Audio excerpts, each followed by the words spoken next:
32 அம்ச கோரிக்கைகளை வலியுறுத்தி தமிழ்நாடு அரசு நியாய விலைக்கடை பணியாளர்கள் சங்கம் சார்பில் பல்வேறு மாவட்டங்களில் மாபெரும் கண்டன ஆர்ப்பாட்டம் நடைபெற்றது. கள்ளக்குறிச்சி மாவட்ட ஆட்சியர் அலுவலகம் முன்பு கோரிக்கைகளை வலியுறுத்தி நியாய விலைக்கடை பணியாளர்கள் கருப்பு சட்டை அணிந்து வேலை நிறுத்தத்தில் ஈடுபட்டனர். இதேபோல் தருமபுரி, அரியலூர், புதுக்கோட்டையில் போராட்டத்தில் ஈடுபட்ட நியாய விலைக்கடை பணியாளர்கள் கோரிக்கைகளை நிறைவேற்றாத விடிய அரசை கண்டித்து கோஷங்களை எழுப்பினர். 30 அம்ச கோரிக்கைகளை வலியுறுத்தி தமிழ்நாட்டின் பல்வேறு மாவட்டங்களில் தமிழ்நாடு அரசு நியாய விலைக்கடை பணியாளர்கள் சங்கத்தினர் ஆர்ப்பாட்டத்தில் ஈடுபட்டனர்.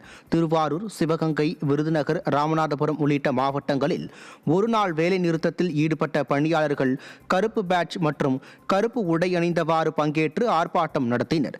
இதில் கல்விக்கேற்ற ஊதியம் உள்ளிட்ட கோரிக்கைகள் வலியுறுத்தப்பட்டன. மேலும் வெற்று மாடல் திமுக அரசுக்கு எதிராக போராட்டத்தில் ஈடுபட்டவர்கள் முழக்கங்களை எழுப்பினர். சென்னை எண்ணூரில் ஊர் தலைவரை தேர்ந்தெடுப்பதில் இரு தரப்பினரிடையே ஏற்பட்ட மோதலில் வீடு சூறையாடப்பட்டது. முகத்வாரம் மீனவ பகுதியில் ஊர் தலைவருக்கான போட்டி நடைபெற்றது. இதில் யாரை தலைவராக தேர்ந்தெடுக்க வேண்டும் என்பதில் இரு தரப்பினரிடையே மோதல் ஏற்பட்டு கைகலப்பாக மாறியது. இதில் ஒரு தரப்பினர் காசி விஸ்வநாதன் என்பவரின் வீட்டை அடித்து உடைத்து பொருட்களை சூறையாடினர். விடியா திமுக அரசில் காவல்துறையின் செயலற்ற தன்மையே இந்த மோதலுக்கு காரணம் என குற்றம் சாட்டப்படுகிறது.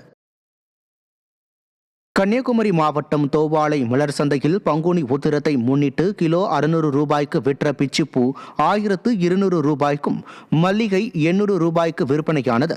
பிரசித்தி பெற்ற இந்த மலர் சந்தையில் உள்ளூர் மட்டும் இன்றி ராயக்கோட்டை, திண்டுக்கல், பெங்களூர், ஒசூர் உள்ளிட்ட பகுதிகளில் இருந்தும் பூக்கள் விற்பனைக்கு கொண்டு வரப்படுகின்றன. தற்போது பூக்களின் விளைச்சல் குறைவாலும் கோயில் விழாக்கள் தொடர்ச்சியாக வர இருப்பதாலும் வரும் நாட்களில் பூக்களின் விலை மேலும் அதிகரிக்கும் என வியாபாரிகள் தெரிவித்துள்ளனர். கள்ளக்குறிச்சி மாவட்டம் மூங்கில் துறைப்பட்டி பகுதியில் 15 வயது சிறுமிக்கு பாலியல் தொல்லை அளித்த கராத்தே மாஸ்டருக்கு 20 ஆண்டுகள் சிறை தண்டனை விதித்து நீதிமன்றம் உத்தரவிட்டுள்ளது. கராத்தே மாஸ்டரான பிரவீன்குமார் என்பவர் கடந்த 2023ஆம் ஆண்டு கராத்தே பயிற்சி வகுப்பிற்கு வந்த 15 வயது சிறுமியை ஆபாசமாக வீடியோ எடுத்து அவரை மிரட்டி அடிக்கடி பாலியல் தொல்லை அளித்துள்ளார். இதையடுத்து புகாரின் பேரில் பிரவீன்குமார் போக்சோ சட்டத்தின் கீழ் பிடிபட்டார்.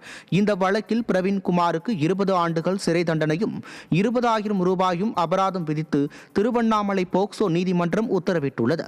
மேலும் பாதிக்கப்பட்ட சிறுமியின் குடும்பத்திற்கு அரசு சார்பில் 5 லட்சம் ரூபாய் இழப்பீடு வழங்கவும் உத்தரவிட்டுள்ளது. திண்டுக்கல் மாவட்டம் பழனியில் தேவஸ்தான நிர்வாகத்தை கண்டித்து கை வியாபாரிகள் கவன ஈர்ப்பு ஆர்ப்பாட்டத்தில் ஈடுபட்டனர்.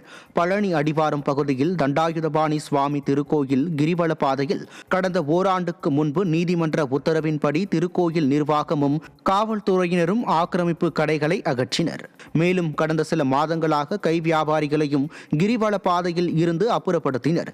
இதனால் சுமார் 300க்கும் மேற்பட்ட குடும்பத்தினர் வருமானம் இன்றி அவதியடைந்து வருவதாக குற்றம் சாட்டியுள்ளனர். எனவே கோயில் தேவஸ்தான நிர்வாகம் மீண்டும் கை வியாபாரிகளை கிரிவல பாதையில் வியாபாரம் செய்ய அனுமதி வழங்க வேண்டும் என வலியுறுத்தி வியாபாரிகள் கவன ஈர்ப்பு ஆர்ப்பாட்டத்தில் ஈடுபட்டனர்.